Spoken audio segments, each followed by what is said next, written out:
Olá, muito boa tarde. Ao longo dos últimos quase 5 anos, Frei José Nunes foi o prior da Ordem Dominicana em Portugal, cargo que terminou neste mês de janeiro. Como acontece regularmente, está hoje connosco para analisar textos bíblicos e começo por cumprimentar o Frei José Nunes. Muito boa tarde.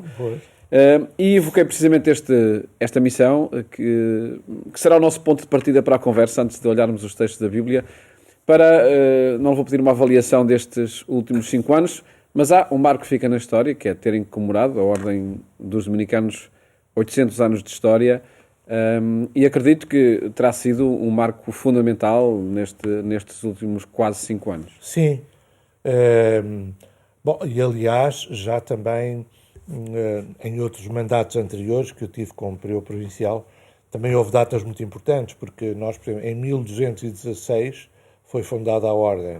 Portanto, foi em 2016. Mas antes disso, os 800 anos. Mas antes disso, tivemos a nível mundial a Ordem Dominicana, chamada Ordem dos Pregadores, o nome é Ordem dos Pregadores. Tivemos uma novena, quer dizer, cada ano havia um tema específico para a preparação do grande jubileu do ano 2016. Fizemos aí um marco muito importante. Depois, em 2018, foram os 600 anos da província portuguesa, que se fundou em 1418. Até aí éramos um vicariato da província de Espanha. Embora os 2 primeiros provinciais da Península Ibérica, no século XIII, 1220, por aí, foram portugueses. Soeiro Gomes, companheiro de São Domingos, e Frei Gil de Santarém. Então, em 2018, os 600 anos da província. E agora, em 2021, um ano inteiro para celebrar os 800 anos da morte de São Domingos, que nós não dizíamos da morte, dizíamos dies natalis, porque uma pessoa quando morre é o dia do seu nascimento, dia do Natal, dies natalis, porque uma pessoa ao morrer, segundo a nossa fé, a nossa crença, é um nascimento, nasce para a vida eterna. E então tivemos 800 anos da morte do fundador de São Domingos. Portanto, de facto,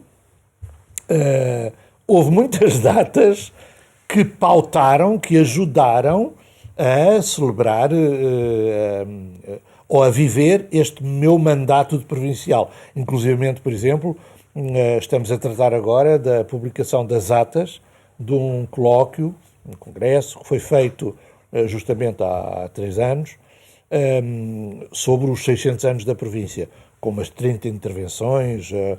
Está agora a entrar, esta semana mesmo, a entrar para a editora, para a tipografia, enfim. Portanto, sim, isso foi uma ajuda, entre aspas, à vivência do mandato. Sim. Pois um mandato provincial,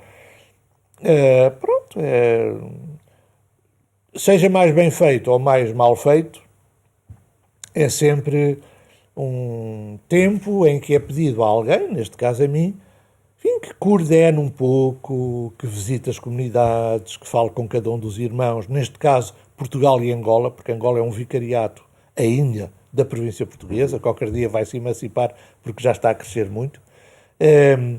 Portanto, é coordenar, tentar fazer tudo em comum. Olha, esta temática agora da sinodalidade, caminhar juntos. No fundo, um provincial é para isso. É um instrumento para pôr toda a gente a caminhar junta.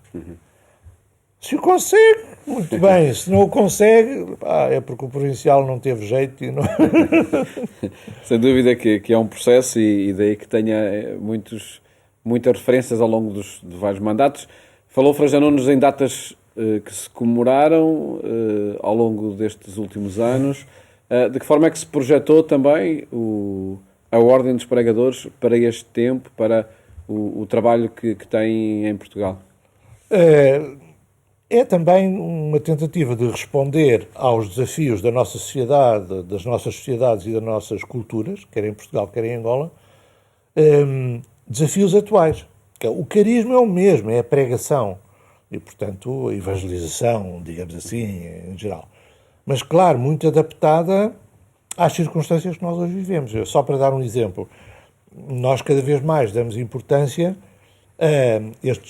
às redes sociais, aos sites, ao fabricar pequenos vídeos, pequenas notícias para o WhatsApp, enfim, a pregação, sim, mas em consonância com os tempos que nós vivemos. Portanto, vamos procurando desenvolver um bocado nessa perspectiva. Enfim.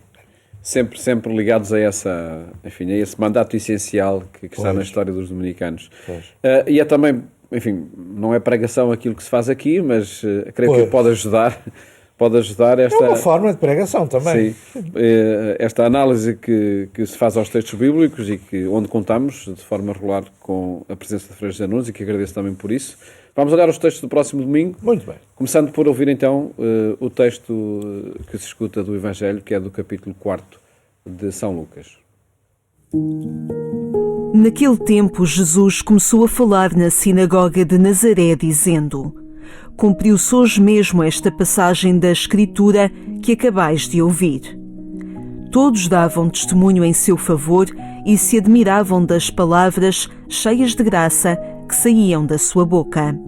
E perguntavam: Não é este o filho de José? Jesus disse-lhes: Por certo me citareis o ditado: Médico, cura-te a ti mesmo. Faz também aqui na tua terra o que ouvimos dizer que fizeste em Cafarnaum. E acrescentou: Em verdade vos digo, nenhum profeta é bem recebido na sua terra.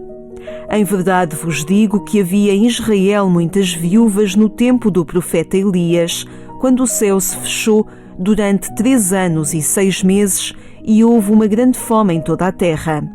Contudo, Elias não foi enviado a nenhuma delas, mas a uma viúva de Sarepta, na região da Sidónia. Havia em Israel muitos leprosos no tempo do profeta Eliseu. Contudo, nenhum deles foi curado, mas apenas o sírio Naamã. Ao ouvirem estas palavras, todos ficaram furiosos na sinagoga.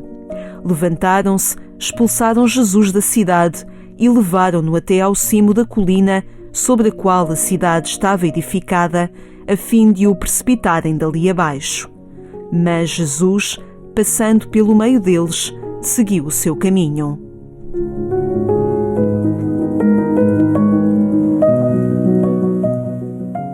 Frei José Nunes, podemos dizer que Jesus não terá começado da melhor maneira, não é? Pois, exatamente. Isto é o começo da vida pública de Jesus, segundo São Lucas, porque cada evangelho conta à sua maneira o início da vida pública de Jesus.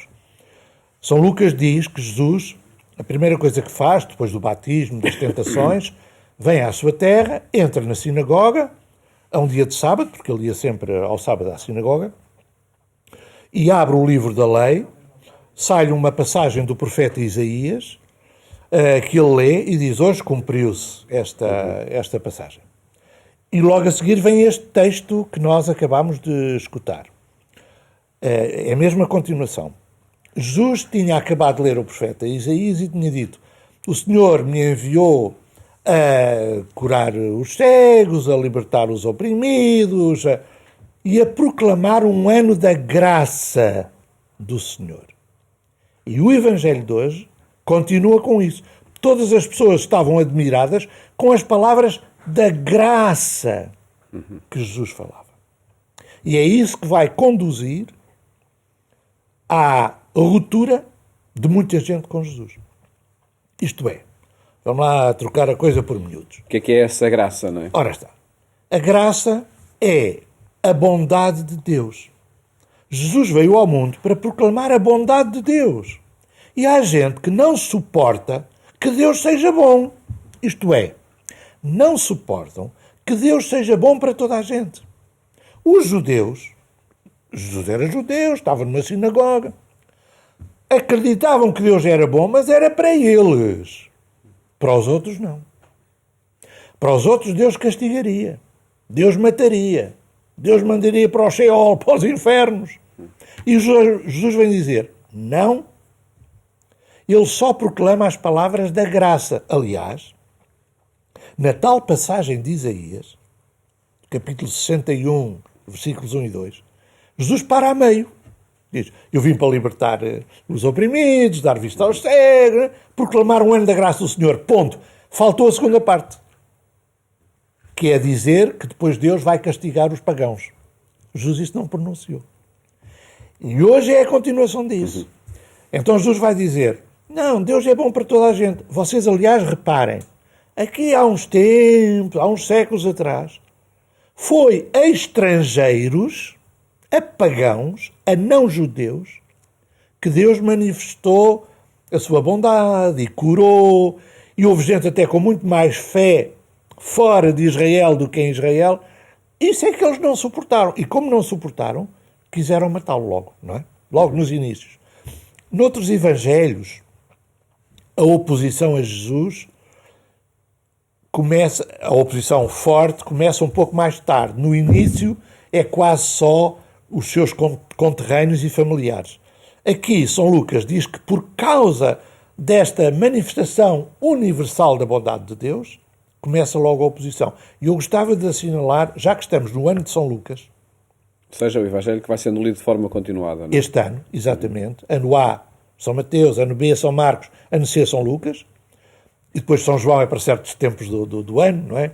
Tempo pascal, quaresmas, essas coisas. Bom, São Lucas, se bem que não seja o único a falar disso, evidentemente, mas é claramente o protótipo da pregação de um Deus universal, universalista. A perspectiva de Lucas é o universalismo. Vou dar só um exemplo que as pessoas percebem logo. Quer dizer, o São Mateus e o São Lucas, ao dizerem que Jesus nasceu, fazem a descrição da sua árvore genealógica. Quem foram os seus antepassados? O São Mateus diz que o primeiro antepassado de Jesus foi o Abraão. Abraão, pai dos judeus, fundador da nação judaica. Mas o São Lucas não diz isso. O São Lucas, ao fazer a árvore genealógica, lá a meio também tem o Abraão, mas vai muito mais para trás. Diz que o primeiro pai de Jesus foi Adão. Quer dizer, Jesus é filho da humanidade, é o protótipo do ser humano. Não é apenas dos judeus, é do ser humano. Ora, este universalismo de São Lucas, que depois é muito confirmado no livro dos Atos dos Apóstolos, que também foi escrito por São Lucas, não é? É a segunda parte do Evangelho, digamos assim. Aí então a perspectiva universalista é brutal. A liberdade dos cristãos em qualquer lugar do mundo, ninguém é obrigado a ter a cultura judaica, as carnes de porco, pode comer à vontade, as circuncisões, não é preciso. Essa perspectiva universalista é uma das características realmente de São Lucas e que aparece aqui. E há gente que não suporta, mas que Deus seja bom para toda a gente. Mas isto é muito atual. É muito atual porque nós mesmos temos muitas vezes esse tipo de reação. Vamos segmentando E pensamos, bem, nós na igreja Deus está connosco, não está bem com os outros. Fia-te na Virgem e não corras, quer dizer. Ora, nós sabemos, felizmente, que há pessoas que não são da igreja, ou que são ateus, ou budistas, ou agnósticos, ou muçulmanos, que são muito mais santos do que nós, os cristãos. Graças a Deus, quer dizer, portanto, a bondade de Deus manifesta-se em todo o lado, em toda a gente. E é preciso reconhecer as sementes do Espírito Santo, não é? Os sinais dos tempos, em todo o lugar.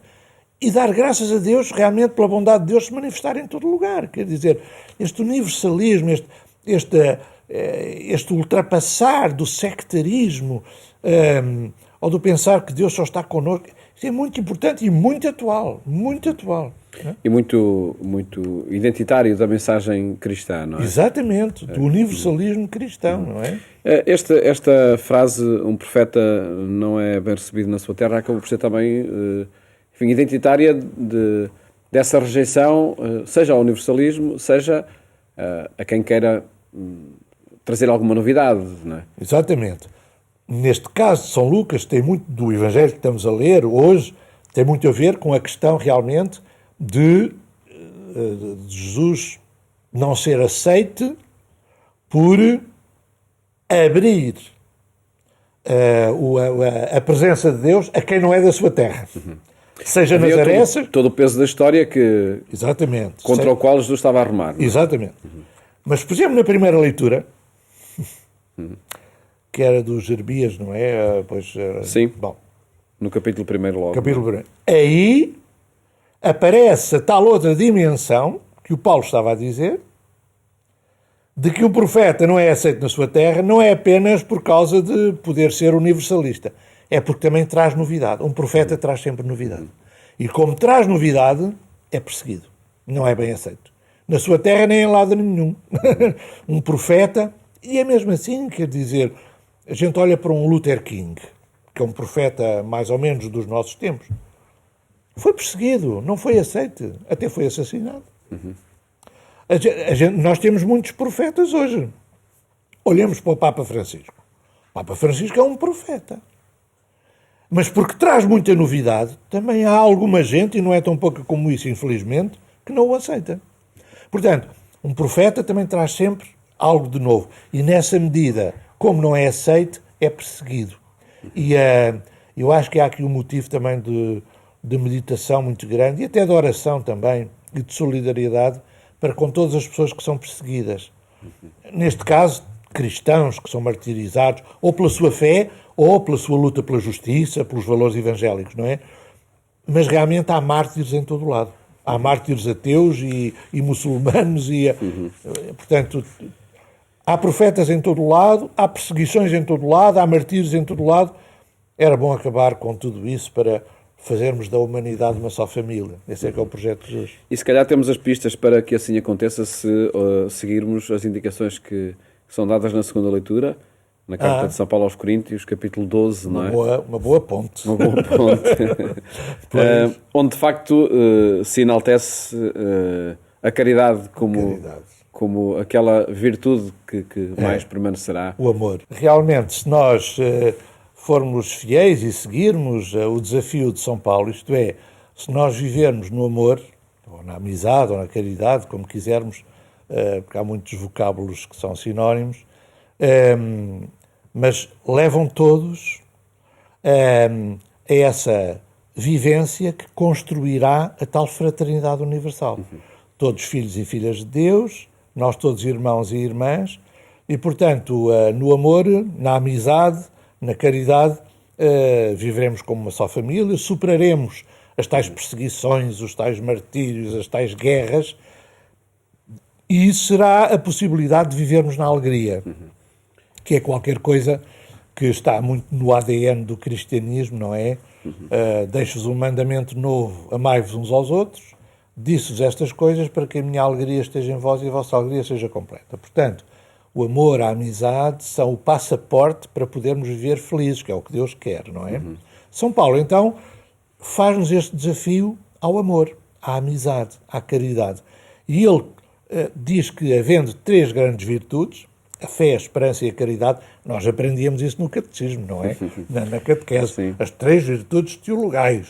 Bem, e nas faculdades de teologia também se ensinam essas coisas. Bem, então, mas entre a fé, a esperança e a caridade, a maior é a caridade. E aí é que eu acho que São Paulo também, uma vez mais, põe o dedo na ferida e acerta no alvo, quer dizer. Porque nós podemos ter muita fé, podemos rezar um montão de orações, pessoais ou comunitárias, mas se nós não vivemos em amizade, em amor, uns com os outros, se nós não amamos e não nos sentimos amados, podemos ser santos e rezar muito, mas não seremos felizes. Esse é que é o problema. E o São Paulo ainda diz outra coisa também. Podemos ser muito generosos, entregar o corpo a ser queimado, mas se eu me ponho ao serviço dos outros, me arrebento, me esfalfo, mas que não tenho amor, eu vou para o céu, mas de que é que me serve isso para a minha felicidade? Ou então ter muito estudo, ter muita ciência. Eu posso ter 3 canudos, 3 doutoramentos. Bem, eu sou uma barra. Mas se eu não tenho amigos, se eu não vivo em amizade, em amor, o que é que isso me serve? O que é que isso serve? Como é que o povo dizia? O que é que isso contribui para a minha felicidade? Sim. Não é? É isso, quer dizer, São Paulo é mesmo... E de forma, é um texto muito pragmático, não é? Porque se houver dúvidas para saber o que é isso do ser amigos, da amizade, do amor, vais-te dizendo aqui o que é e o que não é, não é? Exatamente. É paciente, não é invejosa, enfim, há aqui um... Bem, isso é maravilhoso. O amor é paciente, não é invejoso. Pois dão-se essas dicas todas. Por isso é que este texto também é muitas vezes usado pelos noivos no casamento, né? Nas cerimónias de casamento. Está aqui um bom manual. Está aqui um manual extraordinário. O amor acima de tudo. Aliás, o Vaticano II disse que o casamento, o matrimónio e a construção da família nascem do amor dos esposos. E depois é alargado a toda a família, esse amor. E esse amor, portanto, é que é paciente, é bondoso, não é invejoso, sabe perdoar, e isso é um segredo para a vida em família e para todas as famílias humanas, comunidades paroquiais, comunidades religiosas ou conventos como o meu, são tudo realidades muito equiparáveis, muito paralelas, muito equivalentes, como a da família também, a família de sangue.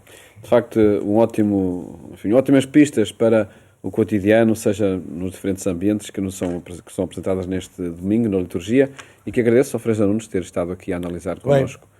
Eu é que agradeço. De alguma forma, na preparação desses encontros dominicais nas Eucaristias. Nós, mais logo, voltamos à sua companhia e deixo-lhe o convite para seguir a nossa emissão na rádio, na Antena 1, quando forem 22h45. Desejo-lhe uma ótima tarde, bom fim de semana, até à próxima segunda-feira, se Deus quiser.